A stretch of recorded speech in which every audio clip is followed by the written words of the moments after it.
Sehingga tidak perlu risau, tidak perlu khawatir bahwa kembalinya manusia kepada Allah adalah murni kembali manusia kepada asalnya. Sementara kenapa kita ketika dikatakan rojiun, balik yuk kita kepada Allah, kita merasa takut, kita merasa cemas, kita merasa khawatir? Disebabkan karena satu faktor saja sebenarnya. Apa faktor itu? Faktor pengetahuan. Karena kita tidak mengetahui. Ilmu menyebabkan seseorang menjadi tertutup terhadap segala sesuatu. Orang yang telah mengetahui tentang keilmuan misalnya, maka dia akan memilih pilihan untuk apa? Untuk kembali kepada Allah Subhanahu wa ta'ala. Tetapi orang yang tidak memiliki pengetahuan tentang kembali kepada Allah, apa pilihannya?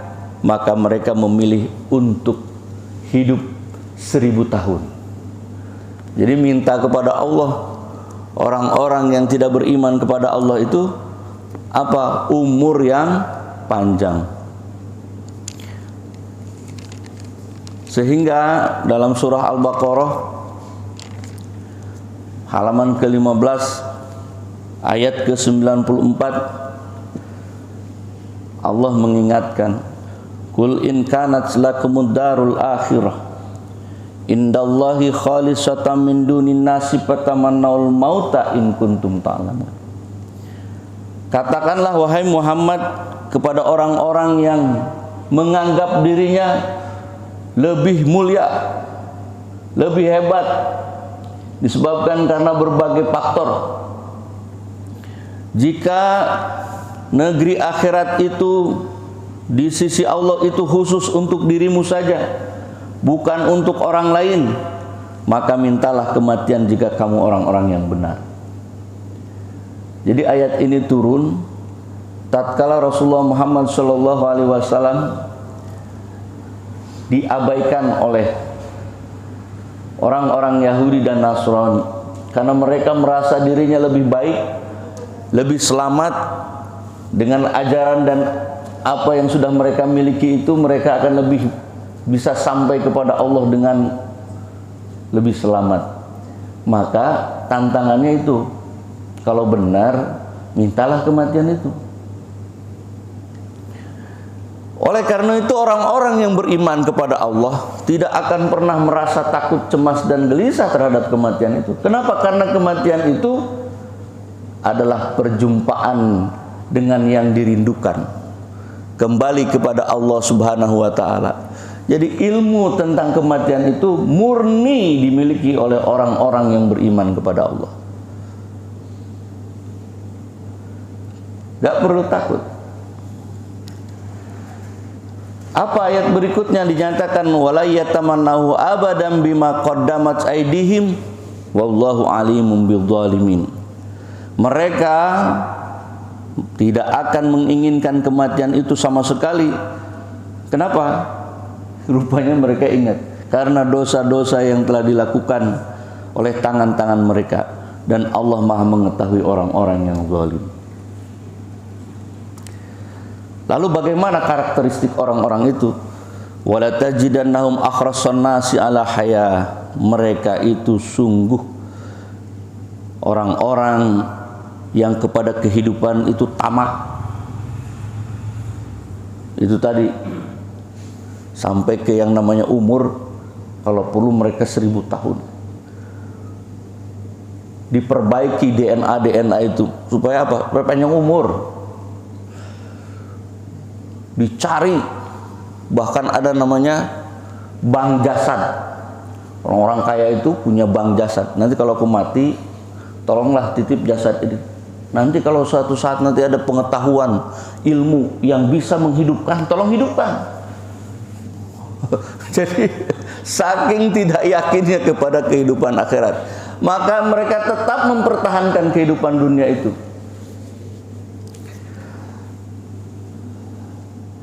yawaddu ahaduhum law yu'ammar alfasanah. Bahkan masing-masing dari mereka ingin diberi umur 1000 tahun, alfasanah. Wa ma huwa bimujahjihi minal adabi ayu ammar. Padahal umur panjang itu tidak akan menjauhkan mereka dari azab Allah. Wallahu basirum bima ya'malun. Dan Allah Maha melihat apa yang mereka kerjakan. Hadirin jamaah yang dirahmati Allah, begitulah karakteristik mereka yang tidak mengetahui tentang Allah Subhanahu wa taala. Bukan hanya mereka, Pak. Kita juga kalau kita tidak tahu tentang Allah Subhanahu wa taala, maka yang terjadi adalah kita takut kepada kematian itu. Takut, Pak, disebut rajiun. Innalillahi wa inna ilaihi rajiun.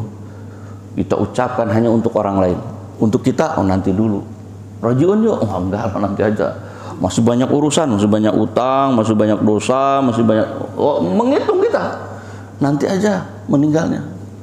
Bapak aja duluan. Nanti saya belakangan. Wah. Itu terjadi bukan hanya Bapak, Pak. Saya bukan nyindir Bapak, nyindir saya, Pak. Saya punya guru namanya Kiai Nur Anom. Beliau setelah mentalkin saya, di sebelah berfoto, saya minta dipoto. Tiba-tiba beliau bilang gini, kalau dipoto cepat meninggal kita di dunia ini, katanya. Ikut yuk, kita pergi. Langsung jantung saya terkesiap, Pak, seperti gimana begitu diminta sama beliau untuk yuk kita berangkat, katanya. Terkejut saya. Itu kejadian tahun 2012. Terkejut saya, Pak. Beliau mengajak pergi pada saat berfoto. Fotonya masih ada, Pak. Tapi saya ketika itu memohon, guruku jangan dulu lah saya pergi. Sampai kalimat itu keluar, mohon maaf kurang adab saya. Kalau panjenengan mau duluan silakan. Saya yang ngobrol begitu, Pak.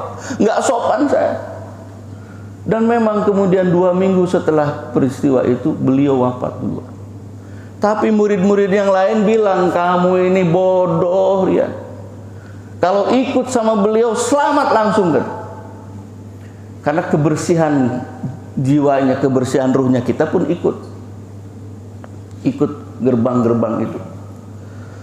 Tapi entah bagaimana jawaban saya ketika itu memang lagi nggak siap, orang maunya berfoto, berpose. Tiba-tiba disuruh berangkat. Waduh, saya nggak siap. Dan Allah masih memperkenankan saya 8 tahun sampai hari ini. Persis 8 tahun. Masih diperkenankan ruh ini. Karena memang ketika itu saya belum mengenal ini alam-alam. Boro-boro kenal itu, Pak. Aduh, ini ada sahabat saya saksinya. Teman saya ini.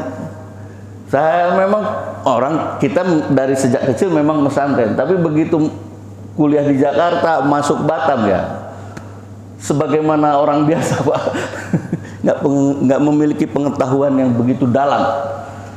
Nah, pengetahuan ini diperoleh setelah diproses talqin, diperkenalkan dengan alam yang maha kuasa itu. Lalu kemudian Allah perkenankan saya untuk menekuni disertasi S3 itu, dan kemudian literatur itu tentang itu. Jadi yang menolong saya Allah Subhanahu wa taala melalui apa? Melalui perantaraan ilmu, Pak. Jadi orang yang kembali kepada Allah itu disebut rujuk kembali. Oleh karena itu bahasa tobat oleh para ulama dimaknai sebagai ar-ruju, kembali kepada Allah. Jadi orang yang kembali itu dari kemaksiatan itu disebut tobat. Tapi tobat itu pengertian tobat oleh para ulama dalam kitab Al-Qusairiyah dikatakan sebagai ar-ruju, kembali kepada Allah. Orangnya disebut roji'un. Nah, lalu kemudian dalam tobat itu memang ada beragam tingkat tergantung pengetahuan. Ada tobat orang dalam suasana keilmuannya bahwa dia takut dengan maksiat dia kepada Allah, ingin taat, maka itu disebut dengan tawabin. Orangnya disebut orang-orang yang bertobat. Tapi kalau orang dia melihat, menyaksikan keagungan Allah, maksiat sudah enggak, Pak. Tapi dia melihat segala, ada yang di alam semesta ini dia lihat keagungan Allah, maka orangnya disebut sebagai awabin. Orangnya disebut awabin. Lalu ada juga yang dikatakan sebagai munibin, orang yang mencintai terhadap kembali kepada Allah. Jadi suka dengan perjalanan kepada Allah, itu munibin. Jadi taubat pun punya tingkatan. Termasuk juga dengan kembali kepada Allah ini. Nanti bertingkat kita ini, Pak. Yang penting kembalilah, intinya begitu. Jangan sampai tetap pada kondisi sekarang, itu keadaan sekarang. Yang penting kembali. Ada yang memang tobatnya tobat lisan. Nanti itu kayak macam makan sambal. Aduh, pedes. Nah, setelah itu makan lagi. Tapi nanti makin ke dalam, semakin terasa kenikmatan untuk kembali kepada Allah itu. Oleh karena itu Imam Al-Ghazali mengatakan dalam kondisi kembali kepada Allah itu, dalam kondisi taubat itu, di dalamnya tergantung 3 perkara. Yang pertama ilmu, yang kedua nanti hal, keadaan, dan yang ketiga amal. Orang kalau belum memiliki ilmu, maka dia cenderung tetap berada pada kondisi itu.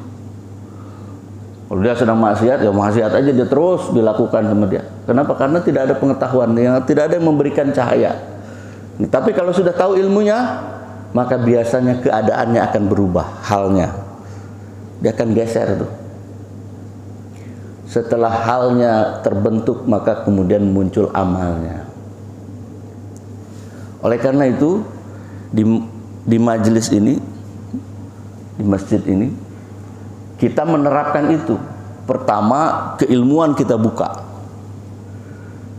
Sehingga kondisi batin kita siap, Pak, dengan kembali kepada Allah itu.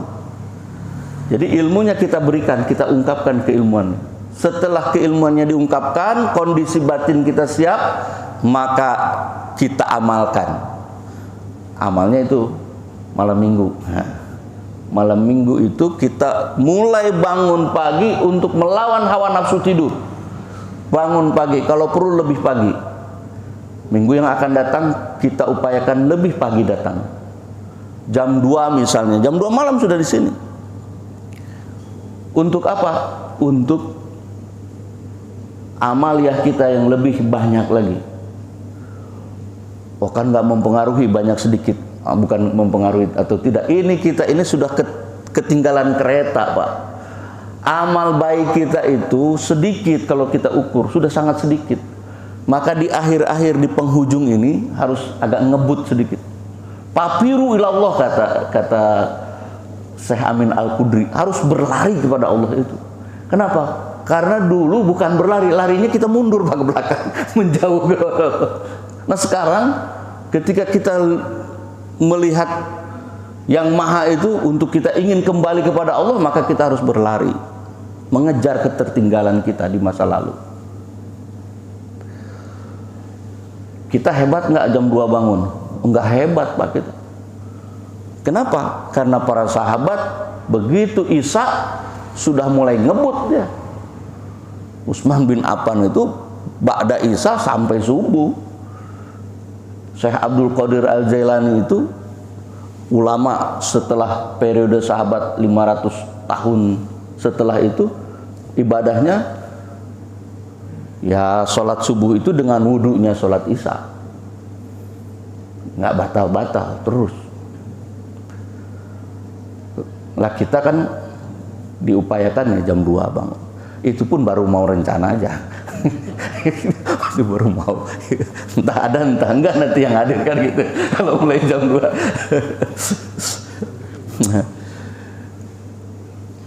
Bapak Ibu yang dirahmati Allah, jadi kondisinya begitu. Ilmu kita kemukakan, keadaan batin kita bentuk dulu, baru kemudian amal kita kerjakan.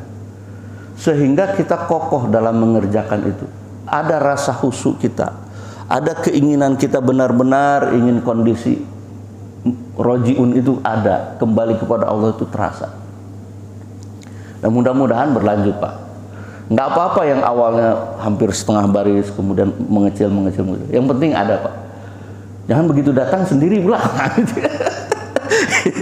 Nanti nengok-nengok nih, siapa nih yang ikutnya. Bapak Ibu yang dirahmati Allah, tadi imam kita membacakan surah Al-Alaq, surah ke-97. Sebelumnya surah ke-96 At-Tariq.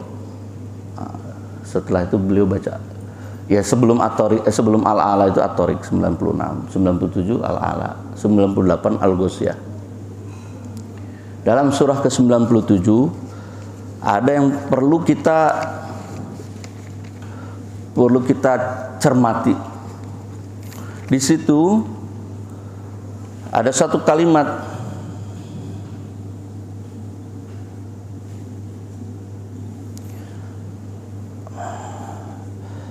sayadzakkaru man yakhsha.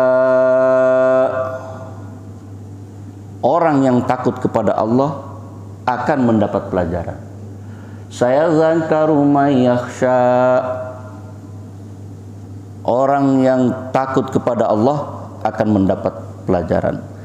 Jadi yazakkaru itu bukan hanya mengingat, ternyata juga mendapatkan pelajaran. Jadi berzikir itu bukan hanya sekedar menyebut, bukan hanya sekedar mengingat, tapi juga dalam berzikir itu ada ilmu pengetahuan yang akan mengajarkan kita terhadap sesuatu. Kalau yang kita zikirkan adalah asma-asma Allah, maka kita dihantarkan untuk mendapatkan pengetahuan tentang yang Maha Kuasa itu. Siapa yang akan mendapatkan pelajaran itu? Yang takut kepada Allah, yakhsha. Dan rasa takut itu dekat dengan kalimat khusyuk. Itu dekat-dekat saja itu. Oleh karena itu, untuk mencapai tingkat khusyuk perlu berzikir. Untuk mencapai tingkat di mana kita dekat dengan Yang Maha Kuasa, maka perlu berzikir kepada Allah.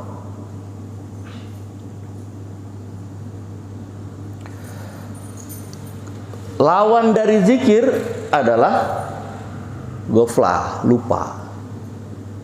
Lawan dari zikir itu ghaflah, lupa. Maka kemudian orang yang tidak berzikir itu wa yatajannabuhal ashqa, dan orang yang celaka itu menjauhi berzikir itu. Dia jauh dari ingatan kepada Allah. Bahkan zikir itu bid'ah tuh katanya. Bid'ah pula, padahal bahaya itu. Membid'ahkan perkara yang dikerjakan oleh para nabi, para rasul itu. Siapa orang model begitu? Maaf, kita harus buka-bukaan kalau udah urusan seperti ini. Karena apa? Karena itu yang ada dalam Al-Qur'annya. Hati-hati dalam membid'ahkan segala sesuatu. Apalagi berzikir Pak kepada Allah. Dilarang zikir itu. Kenapa? Bid'ah. Wah, hebat betul. Nah, saya ngobrol begini kenapa? Karena saya ketua komisi dakwah di MUI Pak. Saya harus lebih tegas nih sekarang nih. Kalau periode lalu saya diam-diam saja. Kenapa? Melihat peta. Melihat peta kita. Tapi kalau hari ini, yuk kita terang-terangan, tegas-tegasan kita. Siapa saja yang membid'ahkan pekerjaan-pekerjaan yang sudah dilakukan oleh para ulama-ulama terdahulu, oleh masyarakat kita yang sudah baik mengerjakan ibadah-ibadah yang sifatnya sebagai ibadah tambahan untuk menguatkan tekad dia kepada Allah, dilarang, maka akan saya datangi orang itu. Minimal dikasih pengertian, bukan diajak berantem, bukan. Diajak diskusi, ngobrol, mana dalil Anda, kan gitu. Biar tenang.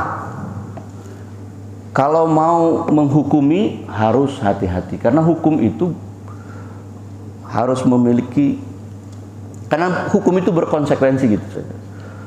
Dan orang yang memberikan hukum itu mesti orang yang faqih, yang benar-benar memahami agama. Kalau yang masih seperti saya, ya nggak usah dulu lah begitu, ngikutin aja dulu. Kalau orang-orang yang masih seperti kita ini, ya diskusi aja lah gitu, ngobrol, jangan dihukumi orang. Itu kejadian pernah di Darussalam begitu, Pak. Bid'ah, tahlil, bid'ah, ini bid'ah, waduh.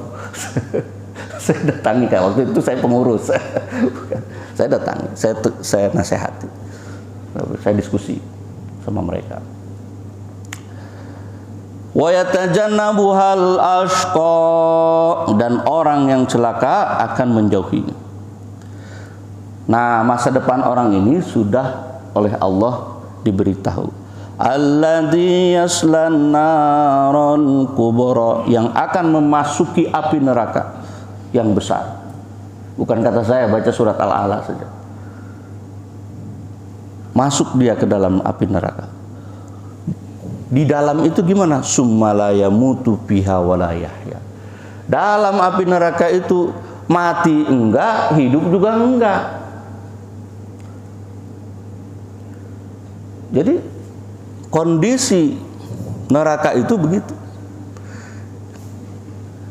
Maka kalau ada orang yang mengatakan, aku hidup segan, tapi mati pun tak mau, wah itu udah dalam neraka tuh. Itu biasanya orang-orang yang putus cinta, dilepas putus cinta, kemudian wah rasanya hidup tak hendak, mati tak mau, udah dalam neraka tuh. Dalam neraka dunia, berat dalam neraka dunia. Summa la yamutu fiha wa la yahya, di dalamnya mereka tidak mati dan juga tidak hidup. Tapi kemudian Allah mengingatkan, qad aflaha man tazakka, maka sungguh aflaha, akan bahagia, akan menang. Siapa? Tazakka, manusia yang mensucikan jiwanya. Orang yang hatinya dibersihkan itu akan mendapatkan kebahagiaan. Orang yang tobat, Pak, itu akan mendapatkan kebahagiaan, Pak. Kenapa? Karena dia membersihkan jiwanya. Ayat ini, qad aflaha man tazakka, ini sama dengan ayat yang di surah Asy-Syams, surah ke-91. Surah ke-91 dalam surah Asy-Syams itu Allah Subhanahu wa taala berfirman,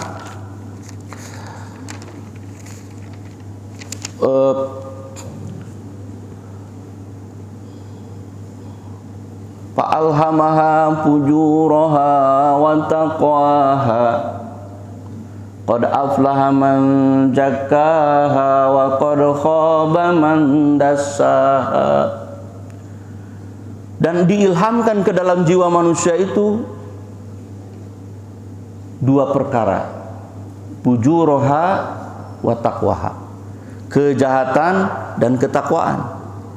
Qad aflaha man zakkaha, maka beruntunglah, berbahagialah orang yang mensucikan jiwanya.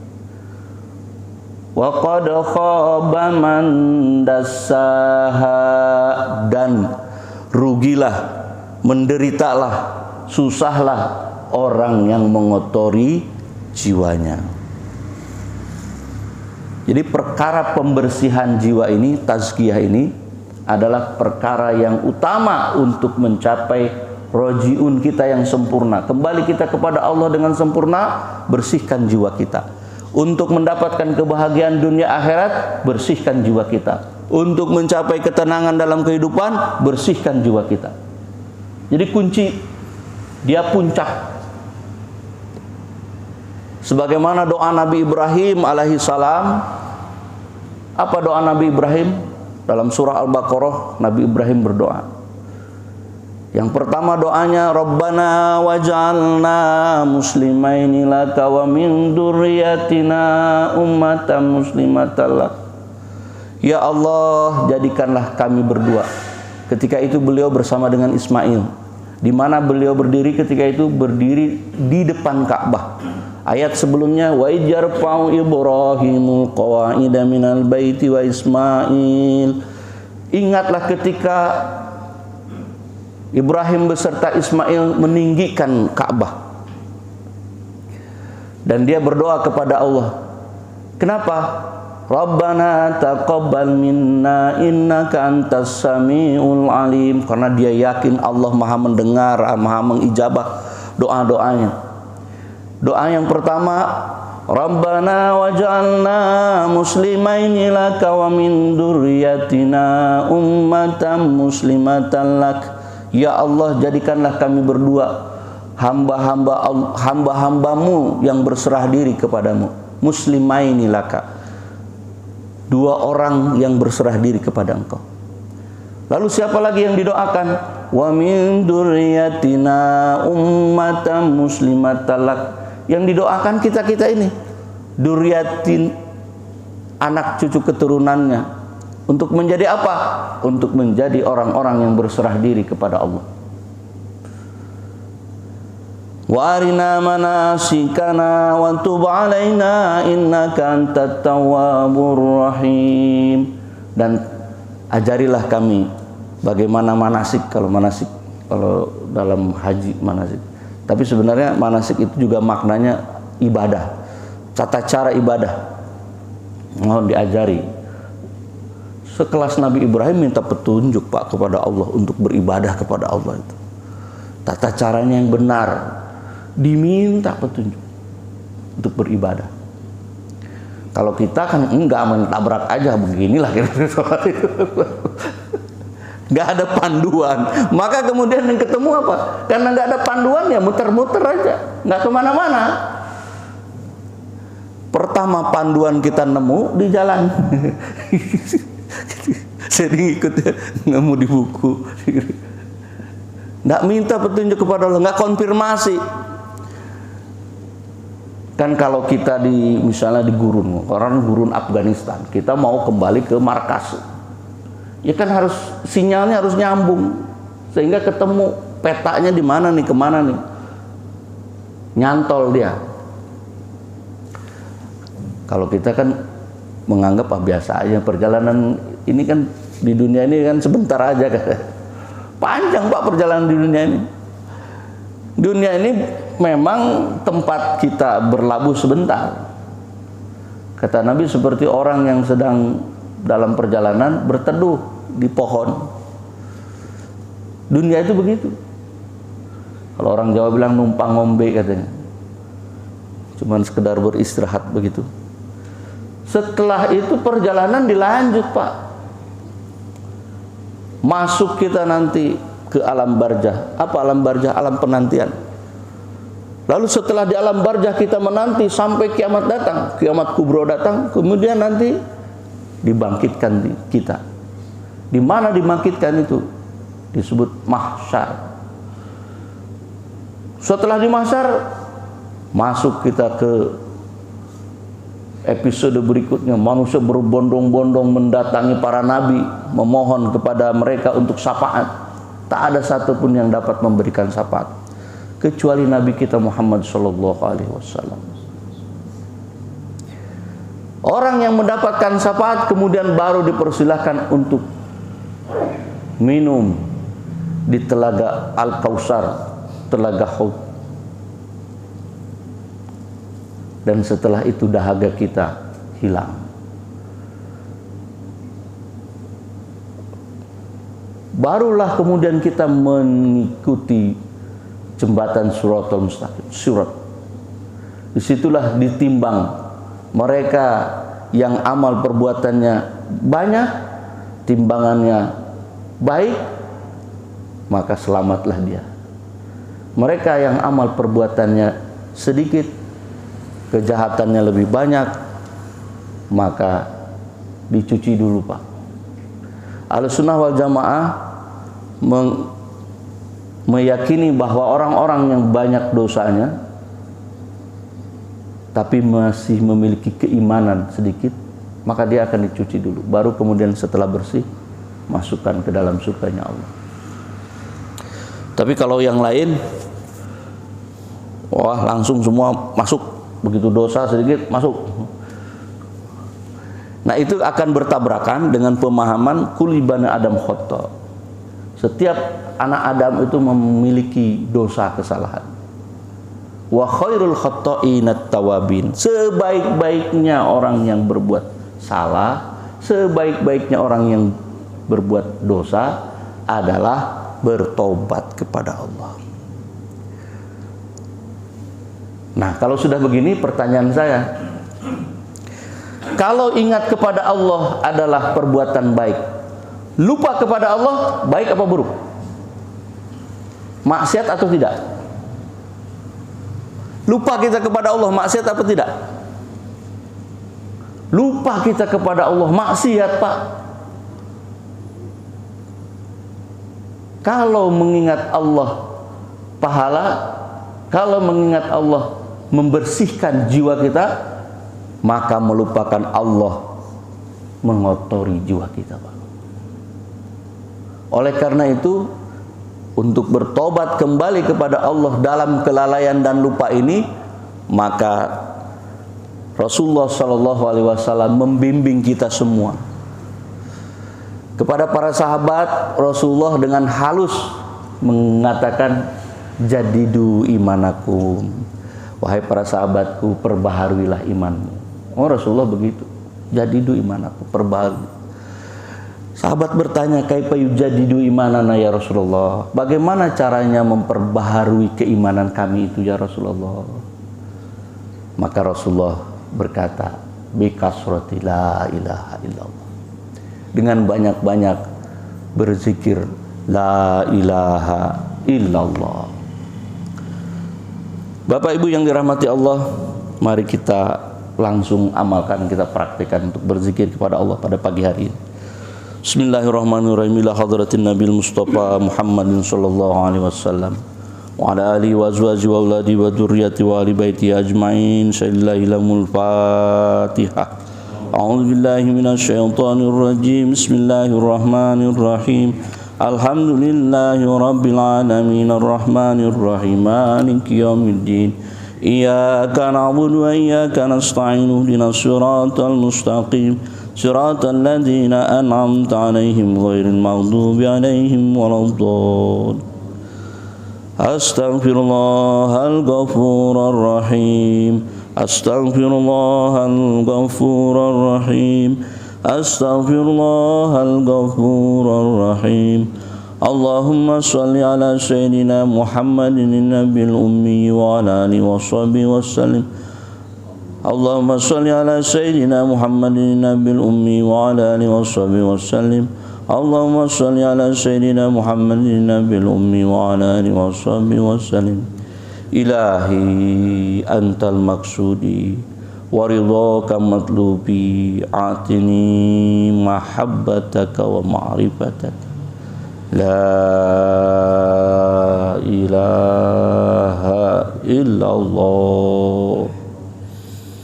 La ilaha illallah. La ilaha illallah. La ilaha illallah. La ilaha illallah. La ilaha illallah. La ilaha illallah. La ilaha illallah. La ilaha illallah. La ilaha illallah. La ilaha illallah. La ilaha illallah. La ilaha illallah. La ilaha illallah. La ilaha illallah. La ilaha illallah. La ilaha illallah. La ilaha illallah.